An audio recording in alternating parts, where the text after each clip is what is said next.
बुआ जी अब बूढ़ी हो चली है। बुआ जी अपने घर में अकेले रहती है। बुआ जी को आंखों से धुंधला दिखता है और कमर भी झुक गई है। बुआ जी अपना सारा दिन अकेले ही काटती है। कभी घंटों बरामदे में बैठती, कभी घंटों सड़क पर लोगों को आते जाते देखती। ऐसा नहीं है कि बुआ जी की संतानें नहीं हैं। बुआ जी के 2 बच्चे हैं, एक बेटा और एक बेटी। दोनों पढ़ाई में अव्वल हैं। बुआ जी इनकी पढ़ाई में कोई कसर नहीं छोड़ती थी।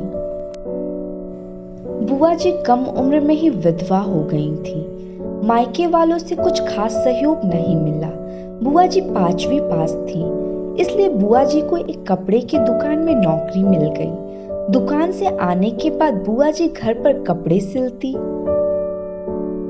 बुआ जी का रोज का यही काम था, सुबह उठकर खाना बनाना, फिर बच्चों को स्कूल भेजकर काम पर जाना। रात को बच्चों को खाना खिलाने के बाद देर रात तक कपड़े सिलती। धीरे धीरे कई वर्ष बीत गए। 12वीं की परीक्षा में बुआ जी की बेटी पूरे गांव में अव्वल आई थी। बुआ जी के पास कुछ जेवर थे, उन्हें बेचकर बुआ जी ने अपनी बेटी को कोचिंग के लिए शहर भेजा। फिर बेटी का दाखिला एक इंजीनियरिंग कॉलेज में हुआ। यहाँ बेटी को स्कॉलरशिप भी मिलता था, इसलिए बेटी की पढ़ाई में बुआ जी को बहुत ज्यादा तकलीफ नहीं हुई। देखते देखते 4 साल बीत गए। बेटी की डिग्री पूरी हो गई। बेटी को एक अच्छी नौकरी भी मिल गई। अब बुआ जी पर घर का दबाव थोड़ा कम हुआ। भाई के आगे की पढ़ाई के लिए बहन ने उसे शहर बुला लिया। भाई बहन दोनों बहुत अच्छे से रहते।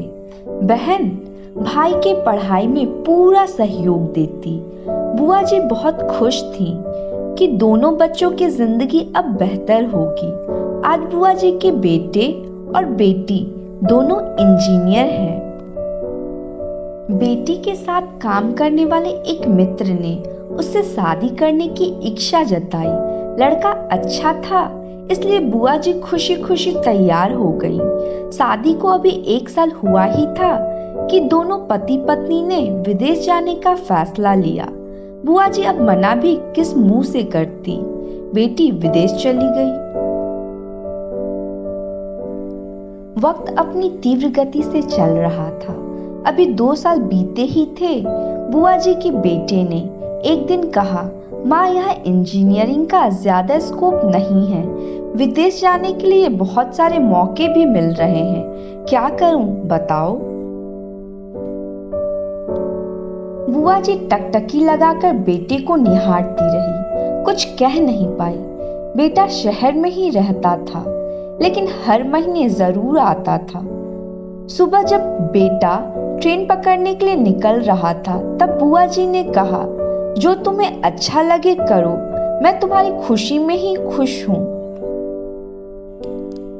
बेटे ने विदेश जाने का फैसला लिया। देखते देखते महीने बीते, फिर साल गुजरे। वहीं की एक लड़की से विवाह करने का बेटे ने फैसला लिया। बुआ जी ने सोचा, बेटे ने पसंद की है लड़की, तो फिर मना कैसे करूं।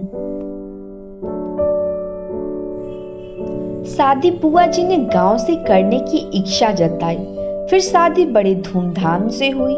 बेटा बहू अब साल में 1 बार आते और हफ्ते भर रुकते। कुछ सालों तक ये सिलसिला चला। बेटी भी साल में 1 ही बार आती है। आज बेटी की शादी के कई साल बीत गए हैं। बुआ जी की एक पोती और एक नाती है। आज 2 साल हो गए बेटे को आए हुए। अब साल में 1 बार भी आना मुश्किल हो गया है, लेकिन फोन पर रोज बातें होती हैं। बुआ जी के बच्चे बुआ जी को रुपए भेजते हैं ताकि बुआ जी को कोई दिक्कत ना हो। आज सुबह जब बुआ जी अपनी पोती से फोन पर बातें कर रही थी, तब पोती ने अपने पिता से कहा, पापा दादी कहाँ रहती हैं? तो बेटे ने कहा, दादी विदेश में रहती है।